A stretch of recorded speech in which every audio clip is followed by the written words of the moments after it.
Hi everyone, happy 2025. I'm Mitch and welcome to my YouTube channel. This is still to date one of the most popular cameras on the market, the Dji Osmo Pocket 3. This camera has been so in demand that it was backlogged multiple times last year. And by the way, everything you saw in the intro was 100% filmed on the Dji Osmo Pocket 3. So what's your filmmaking goals for 2025? Do you have any exciting upcoming trips ahead? Now is a great time to plan. In today's video, I'm diving into why I believe the Osmo Pocket 3 is a total game changer. Filming short clips, vlogging, or need a B-roll camera. This compact powerhouse will not only help you shoot better, but also push you to explore your creative potential. Whether you're a seasoned filmmaker or just starting out, I highly recommend giving this camera a shot. So let's dive into the details and explore how the Dji Osmo Pocket 3 can transform the way you shoot and bring your ideas to life. So what made me get this camera? I mean, it was purely for the video quality and the functionality. I think what DJI really does well is they make these simple, small, intuitive products for users to use. There's a good balance between video quality and stabilization. The depth of field this offer is quite impressive for a compact camera. With an f2 aperture, it strikes a nice balance, letting in plenty of light for low light shooting while still delivering that soft cinematic feel. It's close to a f1.8, which is one of my favorite apertures to work with. During the day, even with the high shutter speed, the depth of field still remains smooth and pleasing. This camera has a 20mm lens that I really enjoy as well. It's wide, but it's not overly so wide. Perfect for capturing sense of space and places, whether it's street scenes, every edge and corner of interiors, or landscapes with a full horizon. It allows you to tell a more complete story in your shots. What also really stands out is the 3-axis gimbal stabilization. It's remarkable how smooth the footage is, especially for something that is so lightweight and portable. It feels like having a scaled down gimbal built right into the camera, making it intuitive and fun to use. This camera has a really good low light built-in performance, which is reliable if you're a night shooter, and being able to shoot in 4K at 120 frames per second in the slow motion feature, which opens up a lot of creative possibilities. The DJI Mimo app is a nice touch as well, especially when you're solo content creating. You can just set your camera here, walk away, and then just hit record and film, and you can just quickly and easily adjust the frame by using the joystick that's on the phone app, so it's super nice and friendly. When do I use the Dji Osmo Pocket 3? So I use it mostly for travel, vlogging, as a B-cam, or documentation. The thing I love about this thing is how lightweight and portable it is. You can just pull it straight out of your pocket and hit the record button whenever you want to. And it's not too intimidating when I'm shooting in public spaces. Sometimes with a larger camera, it might be very offensive to others, especially when you're at a cafe or a restaurant. Using this small camera makes it so much easier to capture genuine moments. For example, I took this clip of myself ninja walking through a busy train station in Osaka. Just walking as I normally would, weaving through the people. No one even noticed that I was filming. I managed to get this smooth shot of the crowd flowing from left to right around me. It's so subtle, which makes it super perfect for situations like this. I went with the basic version of the camera, and I've paired it with this little carrying case from Tokyo Porta, Japan. It's super compact and it fits all my key accessories perfectly inside. I'll talk about what I carry with me in a bit, and I'll have everything linked down in the description so you can check it out if you're interested. Now let's talk about my settings. Normally I would just always check the resolution first. Normally I would go with 24 frames per second, as it's more a dreamy type of feel with a good amount of motion blur, blurry, so that it creates that cinematic effect. And if you want to shoot the slow motion, just remember to hit left in the corner and go to the slow motion setting, pick 4K 120. Well, let's go back to the video mode, 4K, 24 frames per second. Now let's go into the general settings. Swipe left, hit the Pro button. Let's go into the exposure mode. Since I have it at like 24 frames per second, I pick 1/50th for my shutter speed. For ISO settings, I would normally pick 50 to 400 when I'm shooting outdoors. And if I'm like in a low light or indoor situation or at nighttime, I would go with like 50 to 800. Always set your EV around like -3, and I think that's like a good balance to have. White balance 5600 Kelvin, glamour effect off. Now let's pick the color. I normally just go with like D-Log-M, as I mostly shoot in it, as the recording method is designed to capture like a wider dynamic range to retain like more details in both the shadows and the highlights, and it's more flexible in post-production for color grading and editing. There is also HLG mode, which is like hybrid log gamma. I really use this mode because like what it does is it enhances the contrast between the brightest and the darkest parts of an image, which is something more like HDR kind of thing, making it more vibrant and realistic. It's more so like commonly used in broadcasting. And the focus mode, let's pick continuous. Image adjustments, let's set the sharpness to -2 and noise reduction to 0. Also, I've adjusted the joystick speed, as the default joystick speed is a bit too fast for me. How you can like adjust it is swipe down and go into your settings and pick the joystick speed, and I have the zoom at 2 and the gimbal at 2. So what it does is you can see the gimbal would kind of like slowly move across, which is like quite nice. You kind of like get that slow panning effect, which is like not so sudden and unnatural. And let's talk about the gimbal modes. Like mostly I just use follow mode, as it's more suitable for like scenarios including vlogging or like selfie videos, and tilt lock mode, which the horizon line is always level, which is suitable for like scenarios with camera movements like doing the push in or the pull out and pan shots, so you can kind of like always have your horizon leveled. I've also like gotten into like a good habit of like using the record button wisely. When you want to record, you just tap to record, and when you're done recording, you just tap it to stop it. I've kind of like quick set it to holding the record button for 3 seconds, and the gimbal would just automatically turn off, and long hold for it to kind of like turn on, so it won't really like disturb or disrupt me when I'm filming.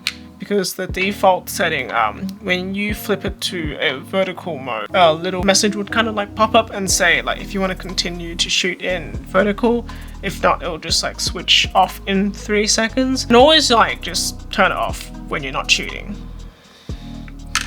I think it's a good habit, as it would kind of like avoid the camera to overheat or drain the battery unnecessarily. Especially when you're like shooting like for a whole day. And I also don't like to charge when I'm shooting. I always like think that's a bit too much, and the camera would never like really charge up. So I always would carry like a power bank with me and just charge it when I'm not shooting and like when there's like downtime.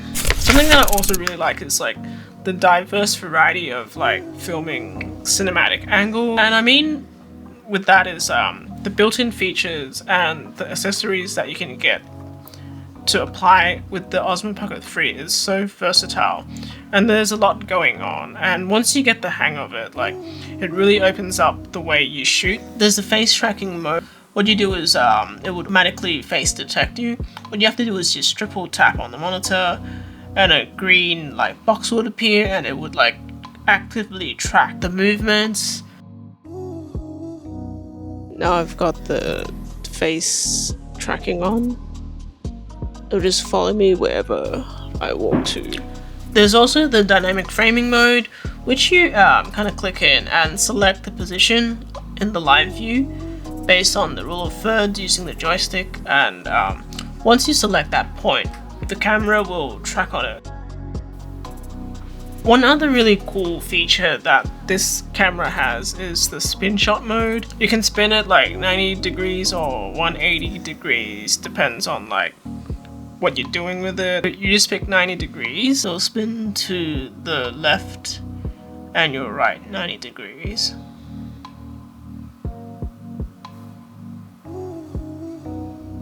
You can also get it to spin 180.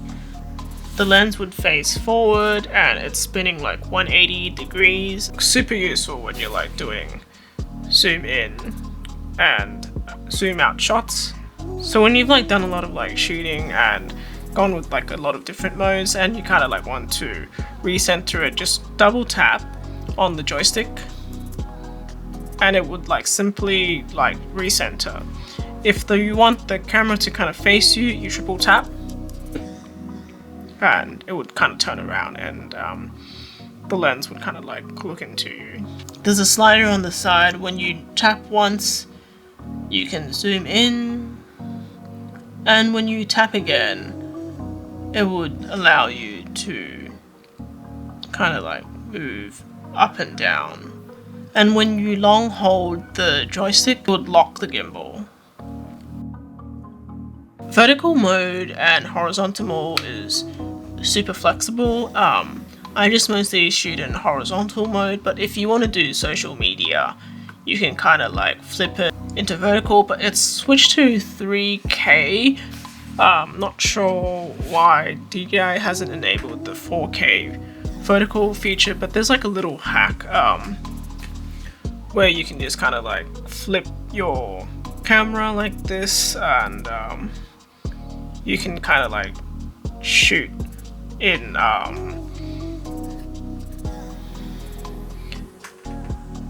4K vertical. So now let's kind of like have a look what I have in this carrying case. For all the key accessories, we have the DJI Osmo Pocket 3 itself.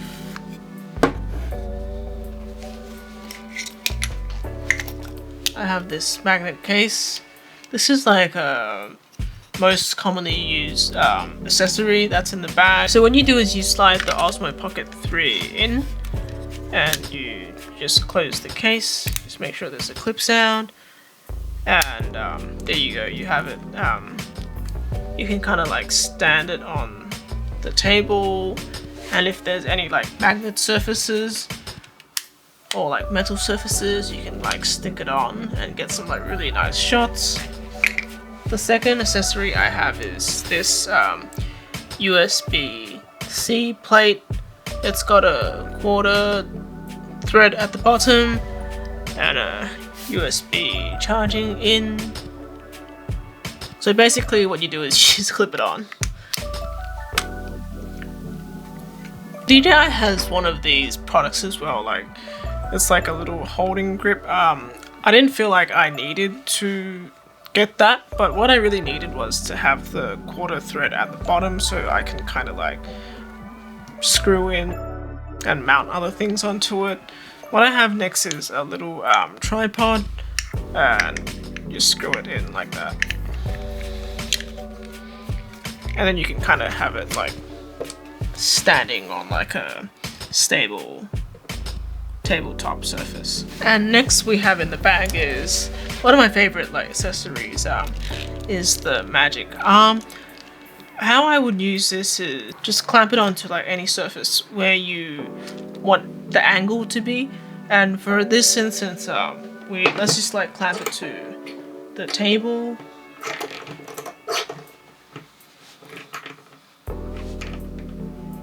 Just tighten this little base with a quarter screw.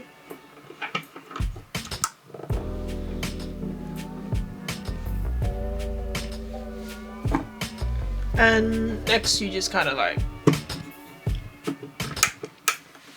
attach the Osmo Pocket 3 This thing is like super like sturdy, and just like you can now turn on the camera, connect it to your phone, and like turn on the Mimo app and walk away and just do your creative shots. What I have next in my accessories bag is the Freewell filters. I have the Quarter Snow Mist filter and the ND32PL filter. Normally I would have my most common used filters kind of like inside the carrying case. So what you need to do is just really take it out and you clip it on. So this is the Quarter Snow Mist filter, and what it does is like it reduces the glare and the hard shadows in the scene, making the light softer, and it produces like a smoother transition and gentle light effects by reducing the contrast and giving like the scenes like natural looks, which is like something that I commonly use. So one of my other favorite accessories is car suction mount. You can kind of like mount it on your car, outside or inside on the window. It's super sturdy, and you can get like some really creative, nice driving shots if you kind of like want to include it in your clips. So with all these like great accessories and camera features, you can really just go out there and create some wild content. Let me know in the comments if you'd like me to make a video and talk more about like specific like moves and tips on how I shoot with this camera. And to be honest, I think this is like a really great camera if you like having it static or like doing like moving shots. The flexibility and the capability that it can do is just too good. And if you're starting out to be a content creator, this will bring you so much joy and fun. Like while you're traveling and vlogging, you'll get like so much like high quality footages. I've seen like a lot of professionals use it on the job as well. I mean, like, why not? I got this in the first place was purely for the simplicity and the design and the functionality that it would bring to me while I'm filming. So what's your thoughts on this? Do you like it or not? Let me know down there in the comments. Also, don't forget to like, subscribe, and be creative. I'll see you in the next one.